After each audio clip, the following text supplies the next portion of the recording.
ഞാൻ അങ്ങയെ അനുഗമിക്കണം, എനിക്ക് അങ്ങയെ അനുഗമിക്കണം. പറഞ്ഞു, വായു, നീ എൻ്റെ പിന്നാലെ വരും. മത്തായി അവൻ്റെ സകല പഴയ അവസ്ഥയും വിട്ട് ഇതാ യേശുവിൻ്റെ പിന്നാലെ. അങ്ങനെ പിന്നാലെ പോയപ്പോൾ അവൻ യേശു ആരാണെന്നും യേശുവിൽ വിശ്വാസം വർദ്ധിച്ചു. അങ്ങനെ യേശുവെ അവൻ വിശ്വസിച്ചപ്പോൾ അവന് കൃപ ലഭിച്ചു. അവൻ ആരായി മാറി? അവൻ പുതിയ ഒരു മനുഷ്യനായി മാറി. അപ്പോൾ ഇനിസിയേഷൻ ദൈവത്തിൽ നിന്നാണ്. ഇനിസിയേഷൻ എന്നുള്ളത് മനസ്സിലാക്കണം. എന്താ ഇനിസിയേഷൻ എന്നുള്ളതിന് മലയാളം?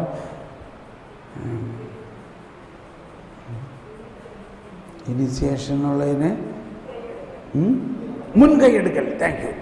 പ്രാരംഭ കൂദാശകൾ എന്നാണ് നമ്മൾ പറയുക. അത് ചുമ്മാ പ്രാരംഭ കൂദാശ അല്ല, ദൈവത്തിൻ്റെ മുൻകൈയെടുക്കലിലൂടെയുള്ള കൂദാശകളാണത്. അപ്പോൾ ഇതെല്ലാം ഇവിടെ ഇപ്പം നോക്കി. ഇനി ഒന്നും കൂടി വായിച്ചു നോക്കിയേ. കർത്താവിൻ്റെ കൽപ്പനകൾ അല്ല, കർത്താവിൻ്റെ കൽപ്പനകൾ നീതിയുക്തമാണവ ഹൃദയത്തെ സന്തോഷിപ്പിക്കുന്നു. കർത്താവിൻ്റെ പ്രമാണം വിശുദ്ധമാണത് കണ്ണുകളെ പ്രകാശിപ്പിക്കുന്നു. ദൈവഭക്തി നിർമ്മലമാണത് എന്നേക്കും നിലനിൽക്കുന്നു. കർത്താവിൻ്റെ വിധികൾ സത്യമാണവ തികച്ചും നീതിപൂർണമാണവ.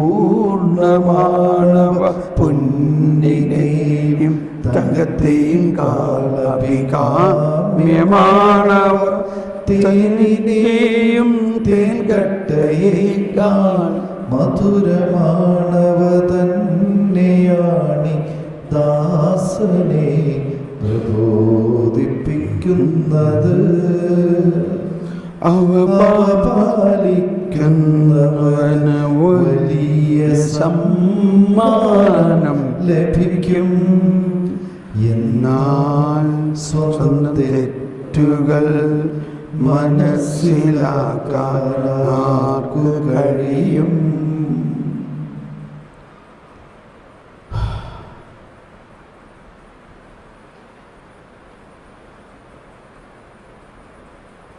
ഒരു നിമിഷം മൗനമായി പരിശുദ്ധാത്മാവിനോട് പ്രാർത്ഥിക്കാം. എൻ്റെ പരിശുദ്ധാത്മാവ്, ഇതൊന്നും മനസ്സിലാവുന്നില്ല. ഇത്രയും വലിയ രഹസ്യങ്ങളാണ് ഈ സങ്കീർത്തനത്തിലുള്ളതെന്ന് മനസ്സിലായത് ഇപ്പോഴാണ്. നമുക്കൊന്ന് എഴുന്നേറ്റ് നിന്ന് പരിശുദ്ധാത്മാവിനോട് വീണ്ടും പ്രാർത്ഥിക്കാം. ഇപ്പോൾ ഈ കേട്ട കാര്യങ്ങൾ ഒരു വശത്ത്, എന്നിട്ട് പറയാണ്, എനിക്കൊന്നും മനസ്സിലാവുന്നില്ല, എനിക്ക് അറിഞ്ഞുകൂടാ എങ്ങനെ പ്രാർത്ഥിക്കണമെന്ന്.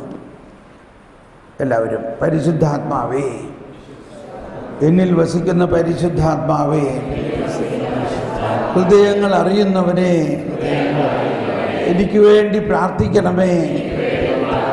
ദൈവഹിതം, ദൈവിക ജ്ഞാനം എന്നിൽ ഒഴുകുന്നതിന് എനിക്ക് വേണ്ടി പ്രാർത്ഥിക്കണമേ. ഭാഷാപരത്തിൽ പ്രാർത്ഥിക്കുക എല്ലാവരും. പരിശാലബല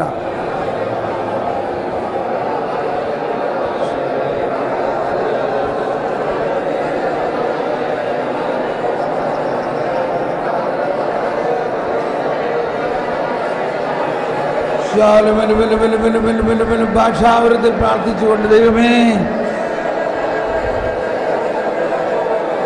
പരിശുദ്ധാത്മാവ് പ്രാർത്ഥിക്കുന്നു,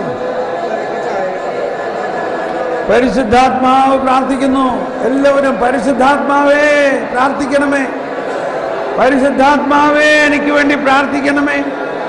ഓ പരിശുദ്ധാത്മാവേ എനിക്ക് വേണ്ടി പ്രാർത്ഥിക്കണമേ. പരിശുദ്ധാത്മാവ് പ്രാർത്ഥിക്കുന്നു. ദൈവിക രഹസ്യങ്ങൾ നമ്മളിൽ പൂർത്തീകരിക്കുന്നതിനും ദൈവിക രഹസ്യങ്ങൾ വെളിപ്പെടുത്തുന്നതിനും ആത്മാവേ എൻ്റെ ബലഹീനതയിൽ എന്നെ സഹായിക്കണമേ.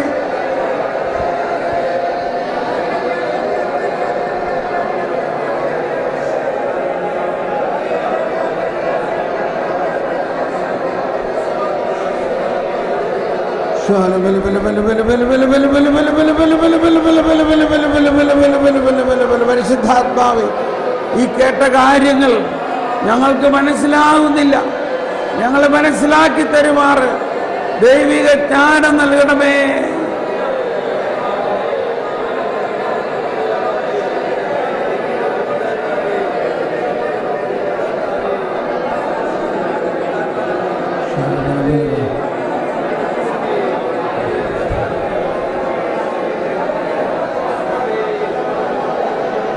Praise the Lord.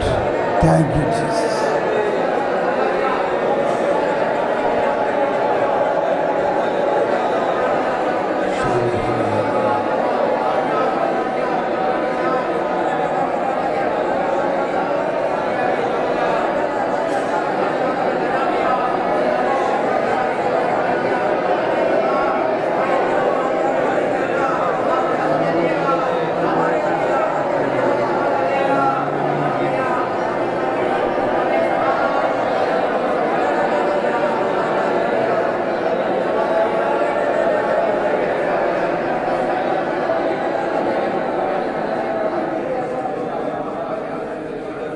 കൊരിന്ത്യസ്കാരുടെ ലേഖനത്തിൽ 1-ാം അധ്യായത്തിൽ പറയുന്നു, നമ്മൾ ഇനി പഠിക്കും, എങ്കിലും അതിപ്പോൾ ഒരു സന്ദേശമായിട്ട് കിട്ടുകയാണ്.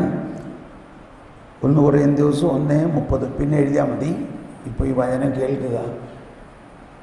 യേശു ക്രിസ്തുവിലുള്ള നമ്മുടെ ജീവിതത്തിൻ്റെ ഉറവിടം അവിടുന്ന് തന്നെയാണ്.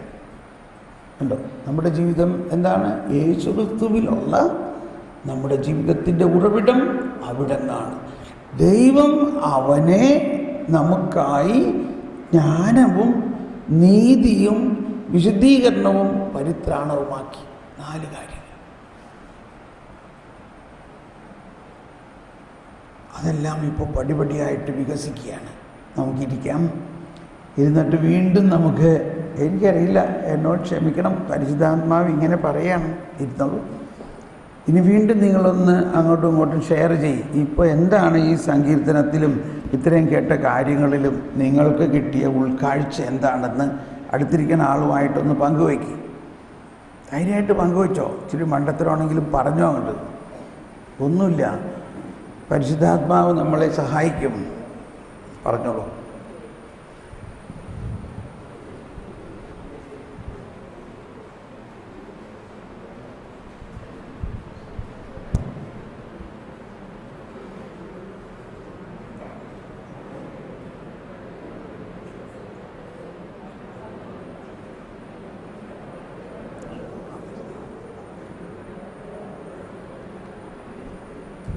മുൻപിലോട്ട് കടന്നിരുന്ന് അങ്ങേരുമായിട്ട് സംസാരിച്ചോ.